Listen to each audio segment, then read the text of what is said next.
क्या आपको पता है भीमराव अंबेडकर ने हिंदू धर्म को छोड़ दशने के बाद इस्लाम क्यों नहीं अपनाए थे? अगर आपको पता है तब कमेंट करके बता सकते हैं। अगर आपको नहीं पता है तो आप इस वीडियो को पूरा देखिए। जानिए अंबेडकर के धर्म के बारे। अंबेडकर जन्म से हिंदू थे पर मरना हिंदू के रूप में नहीं चाहते थे। उन्होंने धर्म परिवर्तन का फैसला किया। इसके लिए उन्होंने कई धर्मों को अपनाने पर विचार किया था। इस्लाम भी उनमें से एक था। धर्म परिवर्तन से पहले उन्होंने इस्लाम के बारे में भी गहरा अध्ययन किया था। वो जातिवाद और दलितों की स्थिति के मामले में इस्लाम को हिंदू धर्म से बहुत अलग नहीं मानते थे। इलाहाबाद के गोविंद बल्लभ पंत सामाजिक विज्ञान संस्थान के प्रोफेसर और आधुनिक इतिहास के जानकार बद्री नारायण के अनुसार भीमराव अंबेडकर इस्लाम धर्म की कई कुरीतियों के खिलाफ थे। वो मानते थे कि इस्लाम में भी हिंदू धर्म की तरह ऊंची जातियों का बोलाबाला है और यहाँ भी दलित हाशिए पर हैं। बीबीसी से बात करते हुए बद्री नारायण ने बताया, भीमराव अंबेडकर मानते थे कि दलितों की जो दशा है उसके लिए दास प्रथा काफी हद तक जिम्मेदार है। इस्लाम में दास प्रथा को खत्म करने की कोई खास प्रतिबद्धता नहीं दिखती है।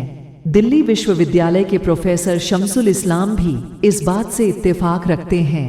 वो बताते हैं, अंबेडकर ने धर्म परिवर्तन के लिए इस्लाम पर भी विचार किया था पर इसे अपनाया नहीं, क्योंकि वे मानते थे कि इसमें भी उतना ही जातिवाद है जितना हिंदू धर्म में। वो बताते हैं कि अंबेडकर मानते थे कि मुसलमानों में भी जो हैसियत वाला वर्ग है वो हिंदू धर्म के ब्राह्मणों की तरह ही सोचता है।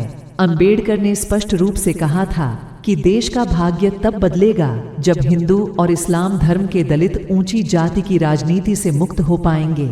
शमसुल इस्लाम बताते हैं, अंबेडकर का कहना था कि इस्लाम धर्म के नाम पर जो राजनीति हो रही थी वो हिंदू धर्म के उच्च वर्गों की तरह की ही थी। जैसे हिंदू धर्म में ब्राह्मणवादी राजनीति का बोलबाला था वैसे ही इस्लाम की राजनीति भी ऊंची जातियों तक सीमित थी। अंबेडकर इस्लाम में महिलाओं की स्थिति को लेकर चिंतित थे। वो बहु विवाह प्रथा के खिलाफ थे। बद्री नारायण बताते हैं, अंबेडकर बहु विवाह प्रथा को महिला मुद्दों के साथ जोड़कर देखते थे। वो मानते थे कि इससे स्त्रियों को कष्ट होता है। इस प्रथा में उनका शोषण और दमन होता है। उन्होंने बताया कि अंबेडकर के इस्लाम न अपनाने के कई कारणों में ये भी एक कारण रहा था। वो दलितों के इस्लाम अपनाने के पक्ष में नहीं थे। आज़ादी के बाद पाकिस्तान में बड़े पैमाने पर दलितों का धर्म परिवर्तन हो रहा था। अंबेडकर उन्हें इस्लाम धर्म न अपनाने की सलाह दे रहे थे। वे मानते थे कि वहां भी उनको बराबरी का हक नहीं मिल पाएगा। बद्री नारायण बताते हैं कि अंबेडकर को लगता था कि इस्लाम में कुरीतियों को दूर करने की आत्मशक्ति नहीं दिख रही थी और उसे दूर किए बिना समानता का भाव नहीं मिल पाता।